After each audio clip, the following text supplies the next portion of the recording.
le pido por favor que abra su Biblia en el Evangelio de Juan, capítulo 1. Vamos a leer desde el verso 1 al 18.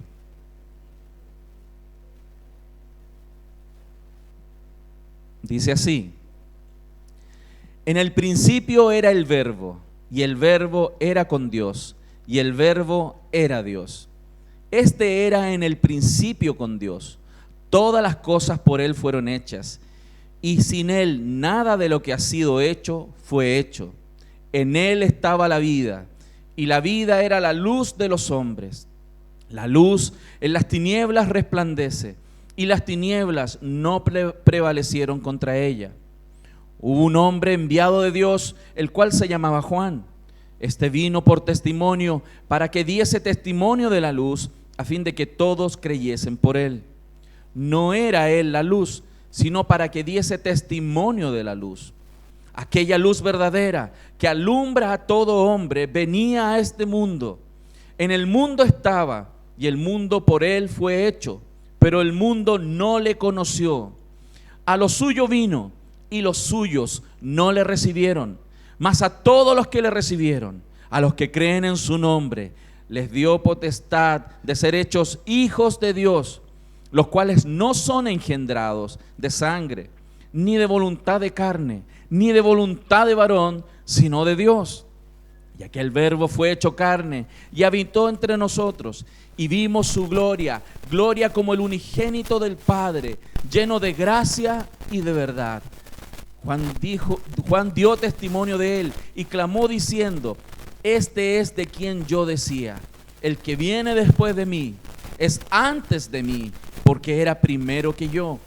Porque de su plenitud tomamos todos, y gracia sobre gracia. Pues la ley por medio de Moisés fue dada, pero la gracia y la verdad vinieron por medio de Jesucristo.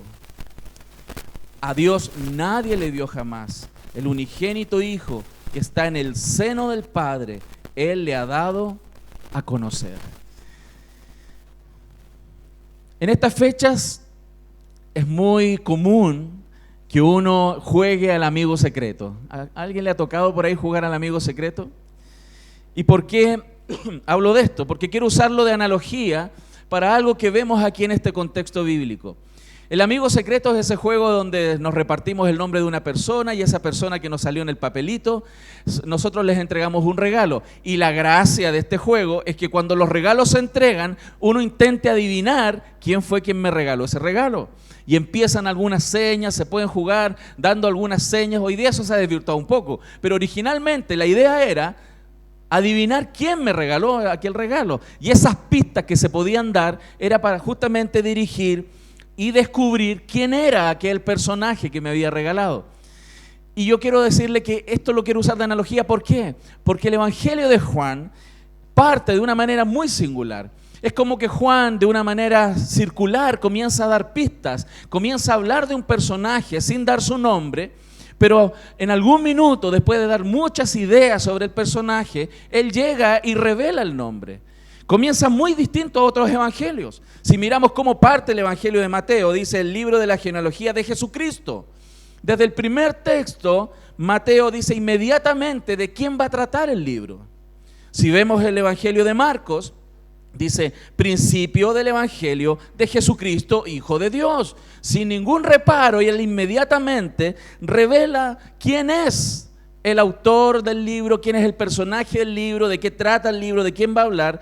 Sin embargo, en el caso de Juan, es como que él comienza y empieza a dar, déjenme darle algunas señas primero y después les digo de quién hablo.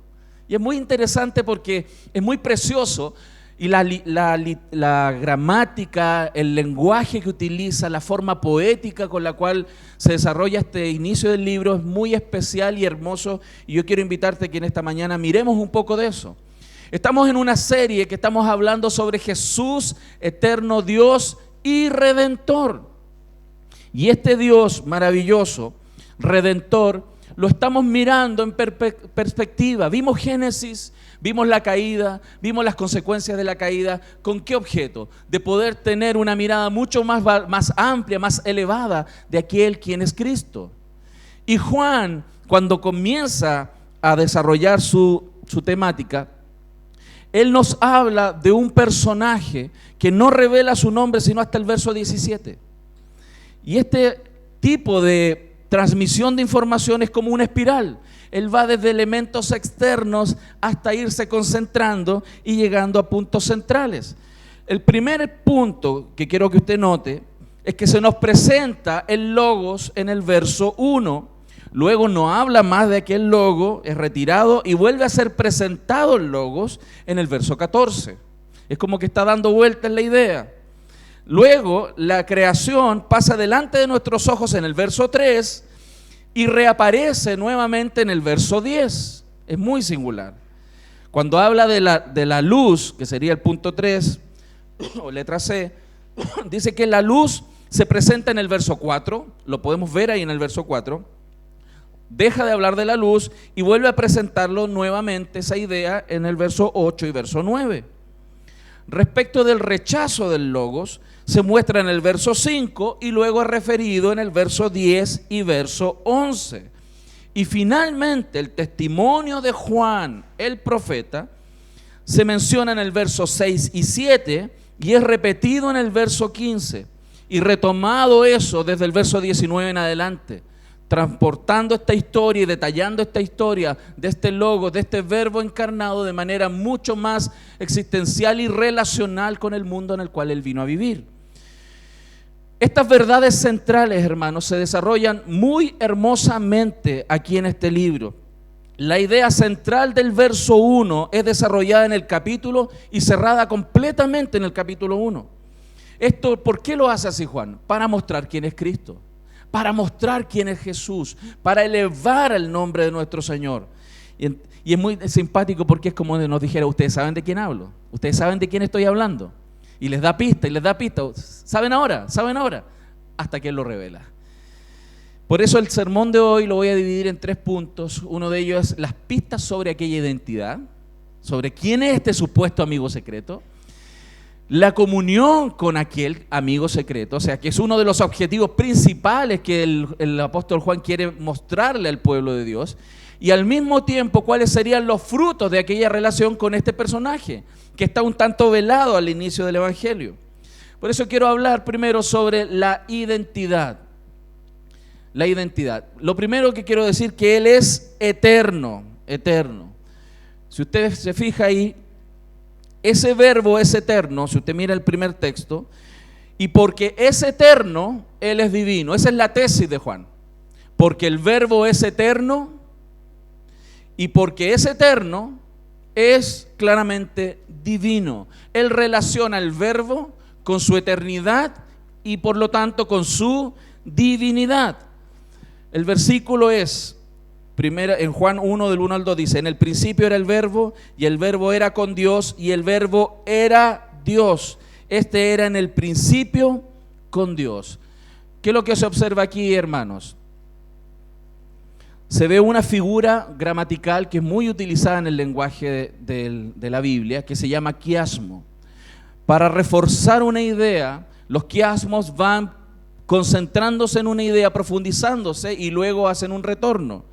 En el principio, después habla sobre qué era, está hablando sobre un tiempo, un lugar en el tiempo, habla del verbo, que aquel verbo estaba con Dios, y Dios era aquel verbo, y Él estaba en el principio con Dios.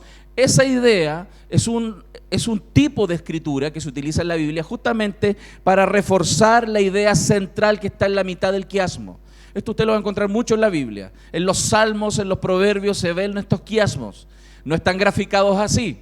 Cuando usted los lee se va dando cuenta cómo la idea parte en un punto, llega a un punto central y luego la idea se va devolviendo hasta la idea del inicio de este quiasmo. ¿Por qué lo estoy mostrando y por qué quiero hacer este énfasis en ese lugar?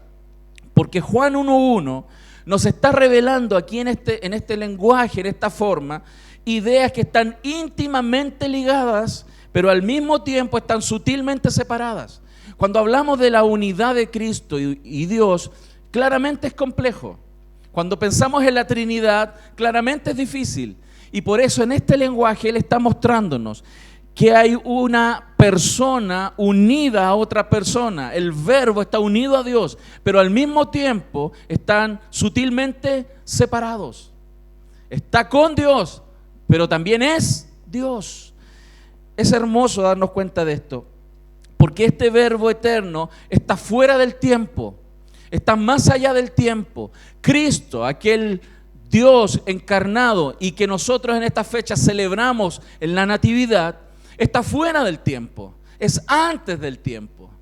Por eso esa persona que celebramos en Navidad es tan especial. Y Juan está dando muchas señas y está dando características para que lo miremos con detalle y apreciemos con mayor claridad quién es Cristo. Cristo existía antes de todos, antes de todas las cosas. Y si Él existe antes de todas las cosas, claramente Él no es parte de lo creado. Pastor, ¿es tan lógico eso? Sí, pero tenemos que recordarnos, Cristo no es parte de todos, Cristo es diferente, Cristo es Dios, hermanos. Y si no es parte de lo creado y es diferente de todo, entonces Él es aquel que está en la profunda comunión con la Trinidad. Jesús es Dios. Y lo digo con claridad para que nuestra mente y nuestro corazón albergue eso. Porque aquel niñito en el pesebre no es cualquier niñito. Aquel niñito es Dios encarnado, el Verbo encarnado. Y toda aquella ternura que a nosotros nos provocan los bebitos, ¿no? Porque cuando vemos un bebito no hay quien no diga, ¡ah! ¿Sí o no? ¡Qué lindo! Y tratamos de ver a quién se parece.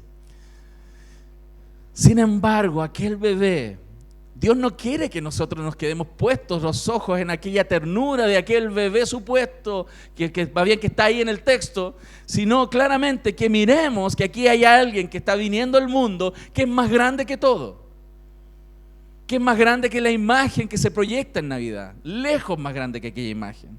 Por eso es importante. Aquel Verbo existía en relación con el Padre, en comunión íntima con el Padre. Dice el texto y lo leímos, viene del seno del Padre, de lo más profundo del ser de Dios. Y su naturaleza, hermanos, es divina, divina.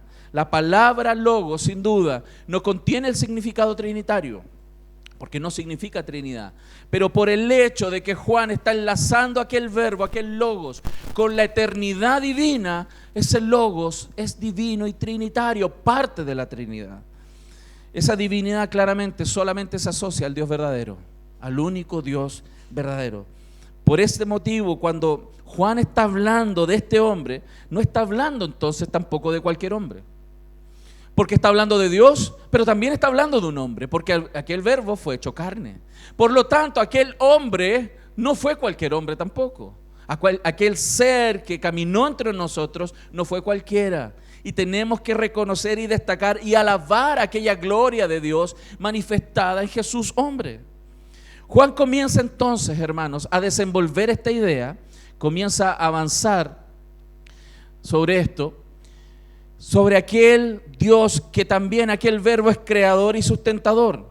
Hermanos, si existe alguien que creó todas las cosas, está hablando claramente de uno que tiene un poder singular. Mire el verso 3, que dice: todas las cosas por Él fueron hechas, y sin Él nada de lo que ha sido hecho fue hecho. Es una rara forma de decirlo, porque lo dice de manera positiva y de manera negativa. Positivo, todo fue creado por Él. Y de manera negativa, ninguna queda fuera. ¿Se fijan? Todo fue hecho por Él, pero nada de lo que ha sido hecho, sin Él fue hecho. O sea, positivamente dice todo y negativamente dice nada queda fuera. ¿Por qué lo hace así? Para que no nos quede duda. Que no hay cosa en la existencia que no haya sido hecho por aquel verbo. Cristo es creador. Pastor, ¿y no es que Dios hizo todo? Sí, pero ¿quién ejecutó? ¿Quién es el verbo activo? Jesús. El Padre es el autor de la vida, mas por medio de Cristo hizo todas las cosas. Jesús no es simplemente un elemento adicional en la Trinidad. Jesús es Dios, creador de todas las cosas. Y aquel niño que nosotros celebramos en Navidad, aquel niño que estaba viniendo al mundo, Él era el autor de todas las cosas. Y es el autor. Por eso debe darnos un celo santo, digo yo, cuando la Navidad se transforma solamente en un ir y venir de actividades y compras. Cuando pensamos y los creyentes nos envolvemos en el ir y venir para hacer cenas y regalos, en vez de darle la gloria a aquel que hizo todas las cosas. Por eso es tan relevante entender que aquel Jesús, aquel Dios vino, aquel sustentador vino, porque Él es quien creó las cosas, quien las sustenta y quien las redime. Él es todo. Por eso cuando vemos en la Escritura, en el apóstol Pablo, en Colosenses, hermanos, en Colosenses se puede ver el énfasis que el apóstol Pablo hace sobre Cristo. Colosenses 1, 16 y 17 dice: porque en Él fueron creadas todas las cosas, las que hay en los cielos y las que hay en la tierra, visibles e invisibles, sean tronos, sean dominios, sean principados, sean potestades. Todo fue creado por medio de Él y para Él. Y Él es antes de todas las cosas y todas las cosas en Él subsisten. ¡Wow! ¿Qué nos dice aquí el texto, hermano? Nos está diciendo primero que Jesús es la esfera, el lugar, el ámbito en el cual fue creado el universo. Todo lo del universo. Es como que estuviese dentro de Él. Él es la esfera, Él es el ámbito donde todo fue creado. Nos dice también que Él es el agente de la creación. Él es quien actuó. ¿Cómo lo hizo? No tengo idea, hermanos. Yo no sé cómo alguien puede hacer todo de nada. Yo he visto algunas personas muy inteligentes transformar materia en otras cosas muy inteligentes, pero hacer todo de la nada, no he visto a nadie. Dios es así, Él es el agente de la creación, pero al mismo tiempo, Pablo lo aclara ahí en Colosenses, además de ser el agente de la creación, Él es el blanco o la meta de la creación. Y eso es bueno que nuestra alma lo sepa, es bueno que nuestra mente lo sepa, que todo lo creado no fue para nosotros. Todo lo creado fue para Jesús, para Dios mismo. El Padre invita al Hijo a participar de la creación, crea al Hijo y el Padre le dice: todo esto que está hecho es para ti. Por lo tanto, eso tiene implicaciones muy profundas para nosotros, porque tu vida y la mía le pertenecen a Dios. No somos dueños de nosotros mismos. Nuestros hijos no son nuestros. ¿De quién son? Son de Dios. Los dones que tenemos, ¿de quién son? Son de Dios. El dinero, mucho o poco, ¿de quién es? De Dios, hermanos. Y aquel niñito que venía a este mundo y que viene a este mundo en ese pesebre humilde es el dueño de todo. Y cuando hay alguien que es dueño de todo, se le debe reconocer de esa manera y se le debe exaltar de esa manera y se le debe alabar de esa manera. Y además quiero agregar, además de que Él es el blanco, la meta de la creación, Él es quien sustenta la creación. Dios mío, estamos de pie porque Él existe. Hoy día despertaste porque Él te dio vida. Hoy tienes gente a tu lado porque Dios ha querido. Hoy tienes hijos porque Dios ha querido. ¿Por qué no se han muerto tus hijos todavía? Porque Dios los tiene con vida. Porque tú no te has muerto, porque Dios te tiene con vida. Porque Él sustenta la vida. ¿Lo estamos viendo? Por eso, si vivimos o morimos, del Señor somos, dice la Escritura. Y es bueno recordarlo, porque las cosas, nuestros hijos, nuestros padres, nuestros amigos, no son nuestros. Y aunque los queremos, los amamos, no son nuestros. Todo fue creado por medio de Él y para Él, hermanos. Y eso es tremendo, porque lucha contra nuestro orgullo, lucha contra nuestra autonomía, contra nuestra autoproclamada soberanía. Que nosotros somos dueños de nuestra vida y que lo que tengo es mío. No, no es tuyo. Te tengo una mala noticia esta mañana, pero una buena. La mala es que nada nos pertenece. ¿Sabes lo bueno? Que el Señor nos ha prestado todas las cosas para usarlas, disfrutarlas y administrarlas bien. ¿Lo estamos viendo, mi familia? Por lo tanto, esta seña, y hasta este minuto, hasta este lugar donde hemos visto, verso 3 que estamos mirando aquí en la Escritura, Juan todavía no dice quién es. Todavía nos tiene ahí. Otra pista más, otra pista. Lo fome es que nosotros ya sabemos quién es.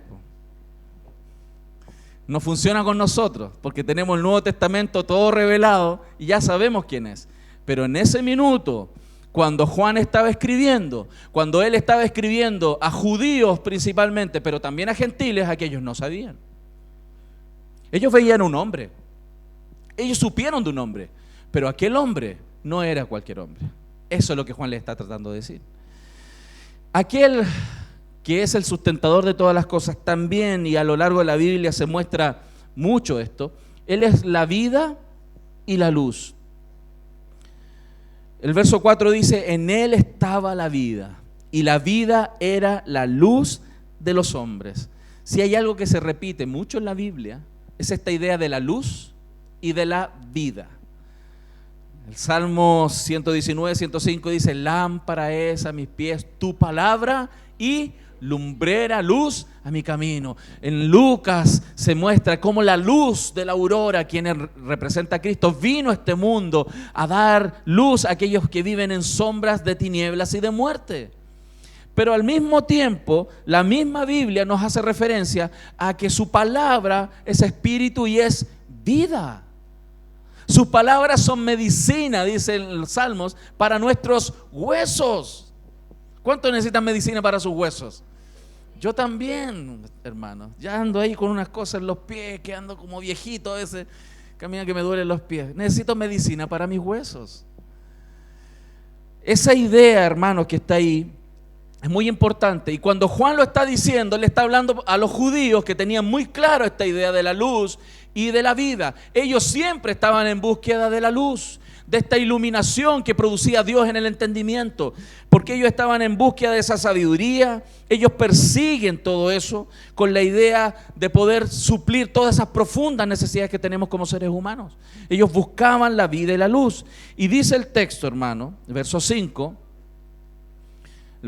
dice, la luz en las tinieblas resplandece, y las tinieblas no prevalecieron contra ella. Aquí veladamente Él está introduciendo esta idea de que aquel Jesús, aquel Cristo, no solamente estaba por ahí arriba en el cielo, sino que Él vino. Y vino a este mundo a resplandecer, a redimir. Está implicando la idea de redención. Viene esta luz a meterse en este lugar oscuro para comenzar a brillar en esta oscuridad y empezar a dar luz a aquellos que habitan en oscuridad. A eso viene ese niño. Ese niño no viene a generarnos una fiesta en el calendario. Ese niño vino a darnos luz y vida los 365 días del año y todo el resto de nuestra vida. ¿Lo estamos viendo, mi familia? Él no solo vino para que pudiéramos hacer una gran fiesta una vez al año. Él vino para que celebráramos todos los días del año, hermano. Porque Él vino, Él es la luz verdadera. Y donde hay luz, las tinieblas comienzan a desaparecer. Cuando se corta la luz, ¿qué hacemos? Lo primero que hacemos, ¿dónde están las velas? Ahí nos acordamos que las velas son importantes. ¿Dónde están las velas? Y empezamos y prendemos. ¿Y qué pasa con las velitas? Comienzan a dispersar las tinieblas. Cuando Cristo llega a nuestra vida, las tinieblas de nuestra mente, de nuestro corazón, de nuestra alma, comienzan a ceder. Y nuestro corazón se ilumina, nuestra vida cambia, nuestros matrimonios cambian, nuestro futuro cambió. Pero eso se empieza a materializar poco a poco, mientras día a día aquella luz verdadera comienza a alumbrar nuestro corazón. Por eso es tan importante recordar quién es Jesús. Jesús no solamente vino a salvarnos, Jesús vino a darnos vida, vida en abundancia, luz verdadera, a sustentar nuestras vidas, hermanos, todos los días de nuestra existencia. Pero aquí en el verso que sigue es algo raro, como singular. Uno dice que como que cambió el tema, porque de hablar de aquel verbo y darnos pistas del amigo secreto, aparece esta idea de Juan. Y viene el verso 6 y nos presenta que hubo un hombre enviado de Dios, el cual se llamaba Juan. O sea que es raro que él está hablando de una cristología muy profunda y de repente como que cambia el tema y empieza a hablar de Juan. ¿Y por qué? Bueno, el verso 7 dice, este vino por testimonio para que diese testimonio de la luz a fin de que todos creyesen por él. No era él la luz, sino para que diese testimonio de la luz. ¿Por qué está esto aquí, hermanos? Porque Juan le está diciendo a los judíos, como también nos dice a nosotros, que hay profetas, hay personas que traen verdades, hay personas importantes en la historia que han sido grandes o mujeres grandes de Dios. Hace muy poquito acaba de fallecer R.C. Sproul, un gran teólogo. En mi vida fue muy influyente en las lecturas que yo tuve de él de hace 20, 25 años atrás, de libros que él escribió sobre la santidad de Dios, la gloria de Cristo, las grandes doctrinas de la Biblia y un sinnúmero de cosas que yo estudié con R.C. Sproul. Y de alguna manera marcó mi vida en el aspecto teológico, y claramente ha habido hombres y mujeres en la historia. ¿Qué decir en la mente de los judíos? Los grandes profetas del Antiguo Testamento, para ellos eran casi dioses, eran sus padres, los profetas. Pero aquí viene e interpone esta idea. ¿Con qué objeto? Que nos demos cuenta que tenemos que diferenciar muy bien las luces pasajeras de la luz verdadera. Porque en nuestra vida van a haber personas que pueden influenciar positivamente nuestra vida. Puede haber quizás algún pastor, un libro de algún autor que te impactó y cambió tu manera de ver la vida. Pero ninguno le llega ni hasta los tobillos a Cristo. No hay pastor que le alcance ni a la planta de los pies al Señor. Y pone esta idea aquí para que nos demos cuenta que las luces pasajeras, porque somos luz del mundo, dice la Escritura. Tú y yo podemos ser luz del mundo. En algún minuto esa gracia de Dios en nuestra vida puede servir para alguien. Gloria a Dios por eso. Pero eso no se compara, hermano, a la luz verdadera, Cristo. Y eso lo digo porque a veces personas andan detrás de otras personas, hermano, y creen que sus salvadores son el pastor u otra persona. No es así. Son luces pasajeras que a veces brillan y otras veces titilan porque no podemos mantenernos. Aquella luz verdadera vino a este mundo para estar cerca de nosotros, para iluminar nuestro corazón, para que viviéramos pegados a Él, viviendo por Él y para Él. Por eso quiero decirlo con toda claridad, que Jesús es la revelación plena. Juan fue un buen profeta, hubieron grandes profetas, pero no se compararon a Jesús. Por eso el verso 9 dice, aquella luz verdadera, porque hay luces falsas, luces que nos pueden más o menos deslumbrar en algún minuto de la vida. Me gustaría ser como esa persona. Sí, algunos aspectos, pero ojalá no seas como Él. Tienes que ser como Jesús. Amén. No se ilusione con las luces pasajeras.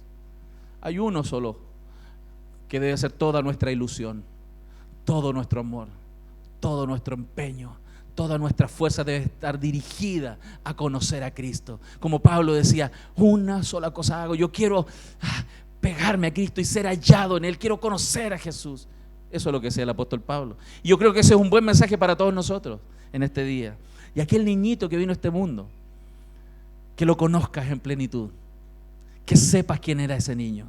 Ese niño era muy especial. Se transformó claramente en un hombre adulto que vivió para su Padre a plenitud, que entregó su vida hasta la muerte y muerte de cruz por el Padre. Y en eso nos salvó a cada uno de nosotros.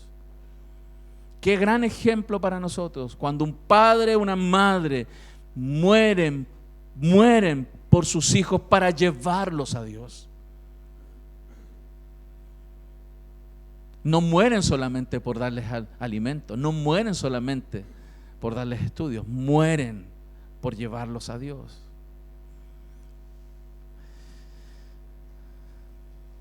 ¿Cuál fue el problema de estas personas? Que no creyeron quién era Él. La gente no creyó quién era Él. No vieron esa luz, no recibieron por lo tanto esa vida. Muchas de las personas que tuvieron presente a Jesús, que lo vieron en carne, no creyeron en quién era Él. Y como no creyeron, no pudieron ver aquella luz, hermanos. Y como no vieron esa luz, no recibieron la vida de Dios. Pero nosotros tenemos su vida, hermanos. Tenemos aquella luz. ¿Y para qué la tenemos? Porque aquella persona que vino a este mundo, vino y aterrizó con nosotros, estuvo aquí, dice la Escritura, se tabernaculizó, hizo un tabernáculo. Dios se metió dentro de algo limitado, un cuerpo de hombre. Ese Dios vino a este mundo con la idea de poder conectarnos otra vez con nuestro Padre. Aquella relación que se perdió en Génesis 3. Aquella terrible caída que causó un alejamiento de los hombres de Dios. Cristo vino a este mundo a encarnarse y a morir para que estuviéramos otra vez en comunión con Dios. Y a veces es un desperdicio de nuestra vida el no darnos cuenta que esa es una de las principales razones por las cuales Cristo vino, para que tuviésemos comunión con el Padre. Cosa que sin Él nunca hubiera sido posible. Pero a veces lo desperdiciamos, hermanos. El verso 12 dice: mas a todos los que le recibieron, a los que creen en su nombre, les dio potestad de ser hechos hijos de Dios, los cuales no son engendrados de sangre, ni de voluntad de carne, ni de voluntad de varón, sino de Dios.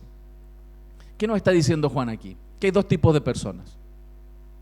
Dos tipos de personas: los que no creyeron y los que creyeron. Los que no creyeron se transforman en opositores de Dios, y los que creen se transforman en aliados o seguidores de Dios. No hay más. No hay personas nuestras en este mundo, neutras en este mundo. O los conocen a Dios y así se transforman en seguidores, o los que no lo conocen, no creen en Él y se transforman en opositores. Jesús es muy claro en eso: o son conmigo o son contra mí. Jesús dijo de manera más tajante: o son hijos del diablo o son hijos de Dios. Y no hay más. No hay esos medios meros, medio, casi. No existen. Juan lo deja una vez más claro. Dice ahí que aquellos que creyeron en aquel nombre, y es importante esto, aquellos que creyeron en aquel nombre son hijos de Dios. El nombre es muy importante, hermanos, muy importante. Hay personas que dicen: no, es que otras religiones creen a su manera. Es que lo que distingue la salvación de la condenación es quienes creyeron en el nombre de Jesús. Si usted recuerda los 10 mandamientos, Éxodo 27, no tomarás el nombre de Jehová tu Dios en vano, porque no dará por inocente Jehová al que tomare su nombre en vano. Y aquel que se le ha hablado de Jesús y lo toma en vano, la condenación no se la saca nadie.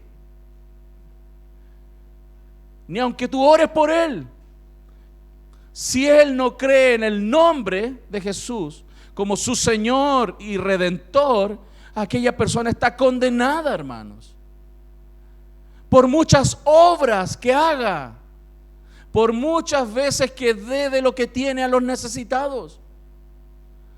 Lo que les salva es haber creído en el nombre, hermanos. Por eso es tan importante, porque las profecías anunciaban aquel nombre que sería revelado en aquella venida. Jesús, hermanos, Yeshua, Jesús. Y aquellos que hemos creído en aquel nombre, hermano, somos salvos. Por eso Navidad es la manifestación de aquel nombre en este mundo, de Dios aquí en la tierra dando su nombre. Jesús significa Salvador, Dios que salva. Yeshua, Dios que salva, hermano. Cada vez que cantamos a Jesús, estamos recordando a aquel Jesús que nos salvó. Aquel que Jesús que vino a este mundo a entregar su vida en reemplazo de la nuestra. ¿Qué más, hermanos? Puras pistas, hermanos, puras pistas que nos está hablando aquí Juan. Dios con nosotros. Verso 14: y aquel verbo fue hecho carne y habitó entre nosotros. Marcos dice: Emmanuel, Dios con nosotros. ¿Qué nos está diciendo? Que este Jesús, este Señor, trajo al Padre con él, lleno de gracia y de verdad. Este verbo, ese verbo del principio, se hizo carne. Aquel que estaba con el Padre vino a habitar entre nosotros. Y el que era Dios se hizo hombre. A veces es difícil para nuestra mente pensar en esto, ¿no? ¿Cómo Dios pudo entrar en un cuerpo de hombre? ¿Cómo Dios pudo ingresar a una realidad de existencia tan diferente a la que Él ha tenido por la eternidad? Cuando el texto dice y lleno de gracia y de verdad, nos está mostrando que es una de las manifestaciones más grandes de gracia, que Él vino a vivir como nosotros. Nosotros miramos la humillación de Cristo como importante en la cruz, pero no podemos dejar de admirar que la primera humillación que tuvo Dios fue encarnarse y dejar de esa posición de Dios eterno y encarnarse y limitarse en condición de hombre. Porque Él tuvo sueño, Él tuvo hambre. A Él le dolía cuando lo golpeaban. Esa es una decisión divina, porque Dios quiso. Esa es una manifestación de gracia y de verdad. Autolimitarse con la idea de poder traer a muchos a salvación. La ternura que nos muestra el pesebre debe ser de admiración también, por ver que en aquel pequeño cuerpecito que estaba ahí, estaba el poder de lo alto encarnado, hermanos. Por eso los ángeles cantaron.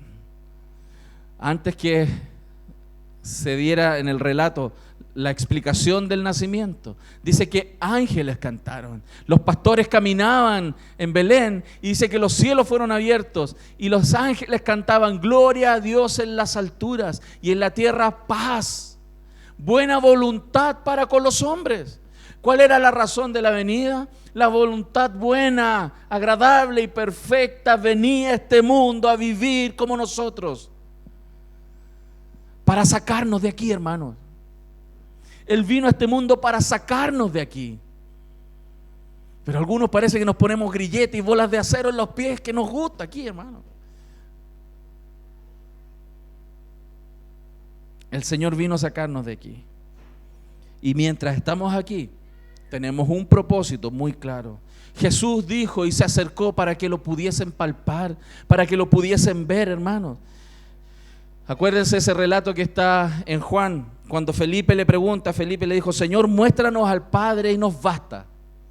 Con que muéstranos al Padre y ya quedo tranquilo. Las preguntas que tengo no las hago, ya me quedo tranquilo. Jesús le dijo: tanto tiempo hace que estoy con vosotros y no me has conocido, Felipe. El que me ha visto a mí, ha visto al Padre. ¿Cómo pues dices tú, muéstranos al Padre? La gloria de Dios está en Cristo Jesús. Jesús, cuando oraba, le oraba al Padre, le decía: devuélveme, retórname la gloria que tuve contigo antes de que el mundo fuese. Jesús siempre existió. Él siempre fue Dios glorioso y renunció a esa gloria y vino en humillación como hombre. Pero Él retornó hoy día a ser Dios glorioso. Jesús, el Señor sobre todas las cosas. Y hasta este minuto todavía Juan no daba el nombre, hermano. Todavía no da el nombre. ¿Por qué? Porque quiere darnos algunos antecedentes más. Y aquí quiero ir a la segunda parte. Que Él vino también para que tuviésemos comunión, lo que decía al principio. ¿Por qué? Porque lo que está haciendo Juan aquí, él está conectando, hermano, conocimiento con comunión. Y quiero que pongan mucha atención en este punto, hermanos, porque todas las pistas que Juan está dando son para revelar un nombre. Y alguien podría decir: lo tengo, pastor, ya sé quién es Jesús. Jesús es el Hijo de Dios, Jesús es Dios encarnado, Jesús vino a este mundo a morir por nuestros pecados. Si yo creo que Él es Jesús, es mi Salvador, yo soy salvo. Y si repito esto, y estoy listo, pastor, me muero y de aquí para el cielo, ya lo sé. No es así.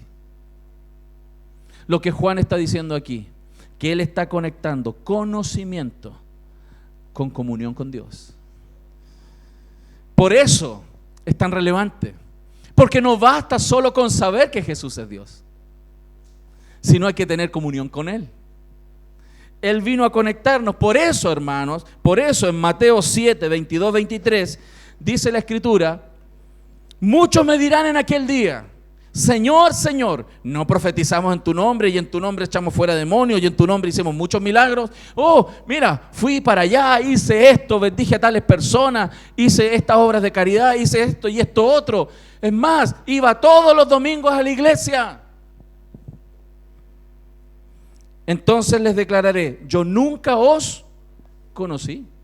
No es un problema de conocimiento, hermano, no es un problema de saber quién es Jesús, no es un problema de saber la historia de la redención y trazar una línea histórica y poder graficar los reyes y las profecías y saber cuándo vino Jesús y todo eso. No. No basta solamente con haber hecho cosas para Dios. Porque Juan nos está diciendo que él estaba conectando conocimiento con comunión con Dios. Porque hay personas que pueden saber de Dios y no estar en comunión con Él. Hay personas que pueden saber bastante Biblia y no estar en comunión con Él y están condenados al infierno, hermano. Y pueden estar en la iglesia, hermano, y estar condenados por toda la eternidad. Porque no basta saber, hay que tener comunión con Él. Porque Él dijo: yo nunca os conocí, no tuve relación con ellos, nunca tuve relación con ellos, aunque hicieron muchas cosas por Él.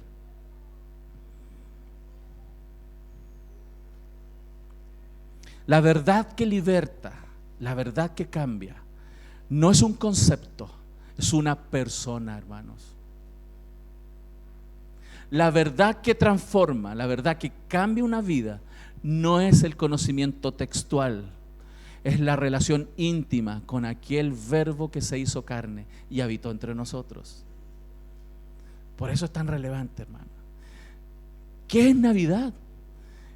Es esa comunión que se acercó.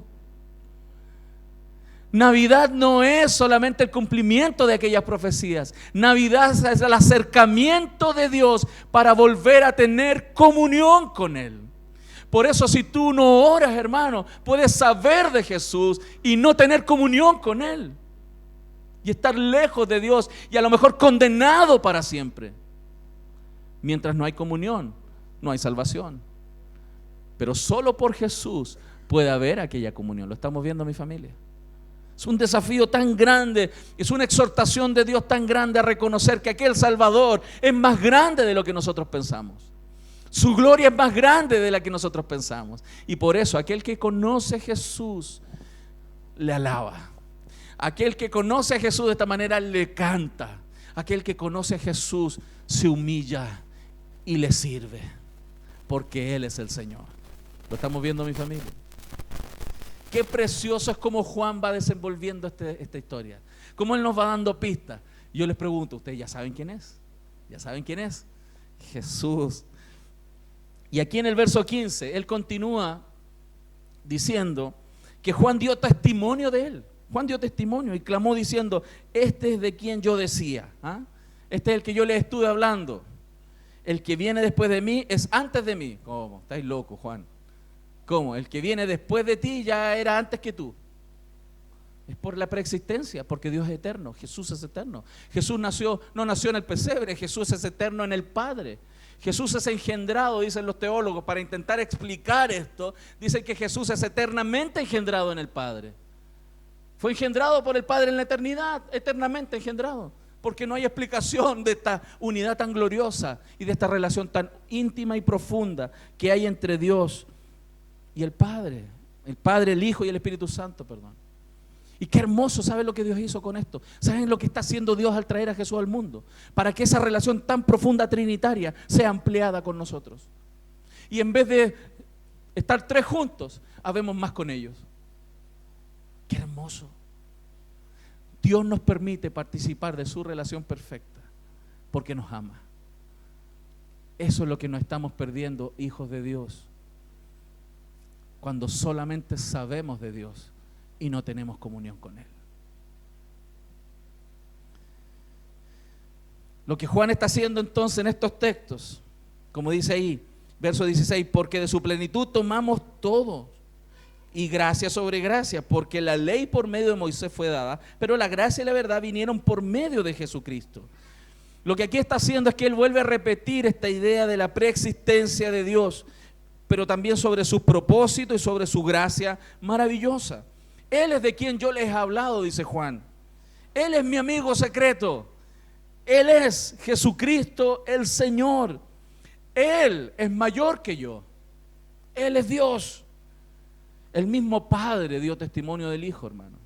El mismo Padre desde los cielos dio testimonio en Mateo 17:3. Y he aquí, aparecieron Moisés y Elías hablando con él. Jesús se había transfigurado, Jesús estaba lleno de la gloria, los que estaban ahí estaban todos asombrados, y al lado de él aparecen Moisés y Elías. Entonces Pedro dijo a Jesús: Señor, bueno es para nosotros que estemos aquí, hoy estamos en la gloria. Ya me los imagino los lindos, los hermanos. Estamos en la gloria, alabemos al Señor, quedémonos aquí, no volvamos más, que los otros se mueran, nosotros estamos súper bien. Y a veces somos así nosotros, hermanos. Estamos tan contentos en nuestra relación con Dios que los demás se mueran. Y ahí ellos estaban: si quieres hagamos aquí entonces 3 enramadas, hagamos aquí una fonda y nos quedamos a celebrar todo el año contigo, Señor. Y con Elías y con Moisés, y bailamos juntos aquí. Otras para Moisés y otras para Elías. Mientras él aún hablaba, o sea, es como decir: cállate, cállate. Mientras hablaba, no lo dejaron hablar porque estaba diciendo pura estupidez, hermano. Una voz del cielo lo interrumpe a Pedro y le dice así: he aquí una voz desde la nube que decía: este es mi Hijo amado, en quien tengo complacencia, a él oíd. Se acabaron los profetas, se acabó la idolatría de la ley que ustedes tenían. Ahora necesitan escuchar a Jesucristo. ¿Y saben qué? Nosotros necesitamos escuchar a Jesucristo.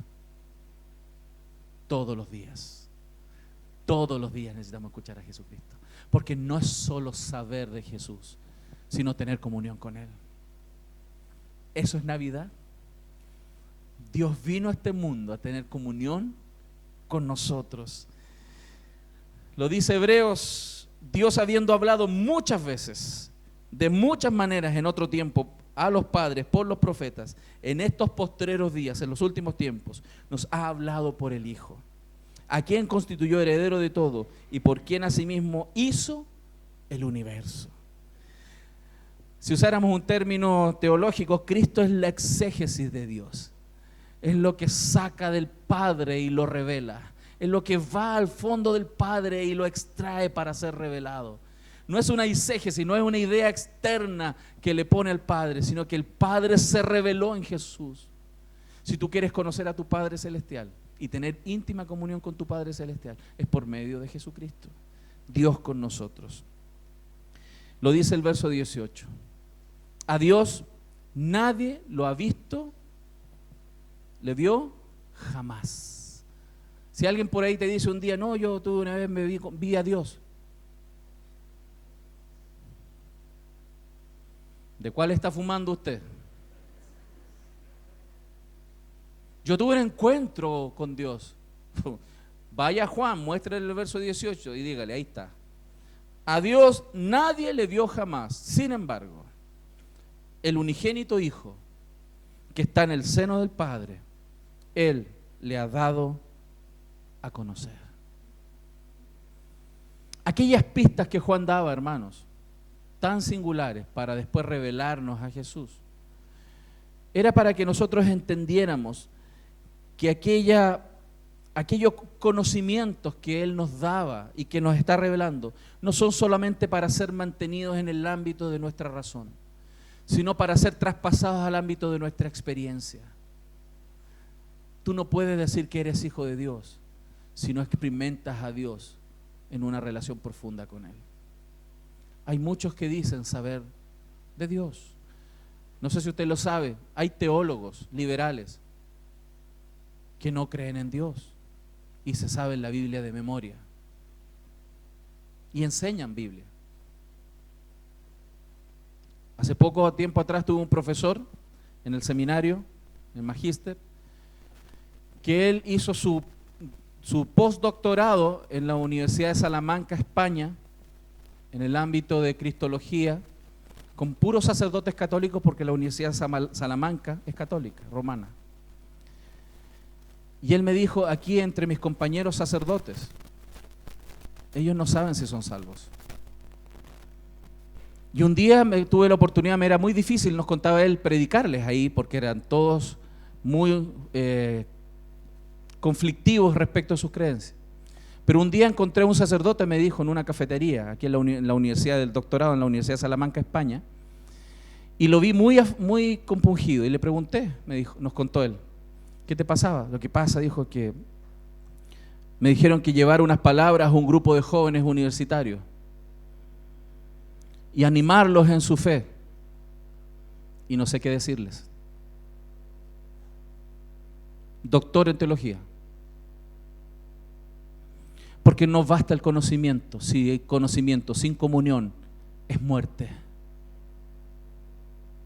Conocimiento sin comunión es muerte. Por eso Jesús va a decir, apartados de mí, hacedores de maldad. Jesús vino a este mundo a tener comunión con nosotros. Jesús vino a este mundo a traernos al Padre para tener comunión con Él, para que celebremos esa relación que Cristo recuperó con su sangre. ¿Lo estamos viendo, mi familia? Qué precioso es entenderlo. Por eso, si vemos entonces cuáles debiesen ser los frutos de aquella relación, es que entendamos, hermanos, que Cristo es suficiente. Es Dios. Jesús es Dios. Jesús es Dios. Y es suficiente para todo lo que necesitamos. Cuando Dios quiso darse a conocer, Él decidió que fuera a través de sus palabras, del verbo hecho carne, y ese verbo que habitó entre nosotros nos dejó su palabra para que pudiésemos en nuestro corazón albergar su presencia con su palabra revelada.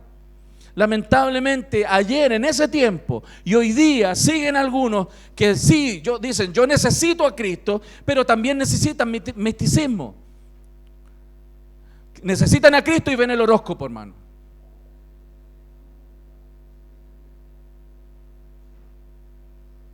¿Cómo es eso?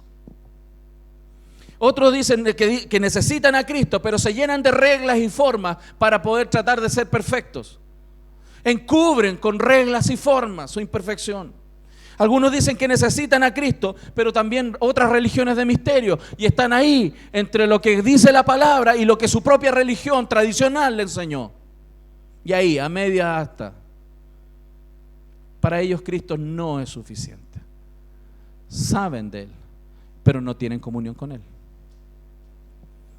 Algunos dicen que necesitan a Cristo, pero también necesitan el martirio de su cuerpo. Otros necesitan a Cristo, pero buscan otros recursos de la sabiduría humana. Por eso, hermano, quiero recordarte que esto que Juan nos está diciendo, Cristo es suficiente para salvarte, Cristo es suficiente para redimirte, Cristo es suficiente para llevarte a su presencia. Amén. ¿Qué más podemos recoger de aquí? Que el Padre ahora es nuestro. Antes éramos huérfanos, hoy no. Antes éramos huérfanos, hoy no somos huérfanos. Hoy tenemos un Padre, el Padre Celestial. Y aunque Pablo es uno de los apóstoles que más habla de este derecho legal de ser hijos, como hijos adoptivos del Padre, lo cual es una verdad porque somos hijos adoptivos, no logra mostrar lo que Juan está mostrando, que muestra un aspecto mucho más profundo, porque uno puede ser hijo adoptado, legalmente hijo, pero sentirse como huérfano.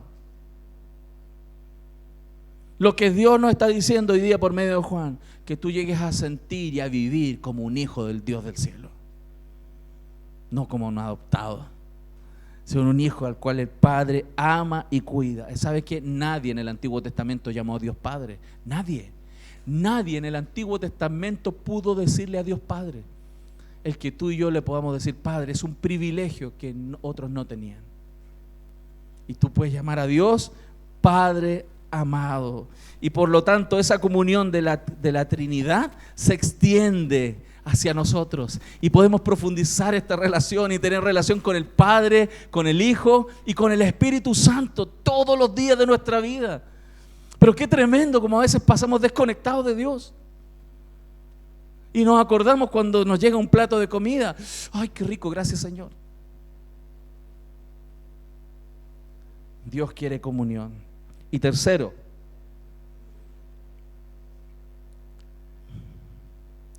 es que el Padre ahora es nuestro. Y tercero, su nacimiento claramente ahora cobra sentido. Lo que vamos a celebrar la próxima semana debe tener el sentido correcto. Jesús es el Señor, y que aquel relato de la Biblia es la verdad, no el relato que nosotros queremos construir. ¿Y qué nos cuenta ese relato? Que Dios, hermanos, fue al extremo para rescatarnos. Dios hizo lo más grande posible para sacarnos de aquí. Dios hizo todo lo que claramente era imposible para tener comunión con nosotros. Dios entregó todo por salvarnos. No menospreciemos ese sacrificio. No menospreciemos aquel regalo, aquella entrega, porque aquella gracia con la cual Dios nos bendijo no fue una gracia barata. No le costó lucas en la cuneta a nuestro Dios, ¿cierto? Le costó la sangre de su Hijo. Y aquel que no escatimó a su propio Hijo, ¿cómo no nos dará juntamente con Él todas las cosas? Dice la Escritura en Romanos. Navidad, entonces, para concluir, natividad no son los regalos, no son el viejito pascuero, no es la cena, no es lo que los hombres hacemos, es lo que Dios hizo. Por lo tanto, si tú vas a hacer algo en Navidad, hazlo para la gloria de Dios. Si tú vas a preparar algo, hazlo para la gloria de Dios. Si tú vas a regalar algo, sin encalillarte, hermano, por favor. No nos encalillemos mucho, ¿cierto? Cuidado, somos peligrosos con tarjetas, somos peligrosos, hermano. Hagámoslo para la gloria de Dios. Y si podemos extender esta misma dinámica de la relación trinitaria, de que Dios, Él no necesitaba de nosotros. Padre, Hijo, Espíritu Santo tenían una relación perfecta, pero Él, por puro rebose de su gracia, rebose de su amor, extendió esta relación con nosotros. ¿Qué tal si en Navidad rebosamos desde nuestro corazón y extendemos esta gracia a otras personas también? ¿Qué tal si invitamos a alguien que no hemos invitado nunca? ¿Qué tal si invitamos a esa persona que es media pesada, que la tenemos atravesada, y la invitamos a compartir con nosotros en la mesa? ¿Qué tal si invitamos a ese vecino, esa vieja copuchanta al lado ¿qué tal? Porque el rebose de la Trinidad trajo a personas tan malas como nosotros a esa relación, como nosotros no podemos ir a integrar a otras personas. Amén. Amén. Ya se están invitando entre ustedes. ¿Qué celebramos entonces en Navidad? ¿Qué vamos a celebrar? Que aquel que estaba en la eternidad vino a salvarnos a este mundo de una caída terrible, de esa oscuridad que nos tenía muertos y sin esperanza. Eso vamos a celebrar en Navidad. Eso debemos celebrar en Navidad. Pero no solamente saberlo, sino tener comunión con aquel que vino a este mundo en esa Navidad. Amén. ¿Qué tal si le damos un fuerte aplauso a nuestro Señor por su palabra?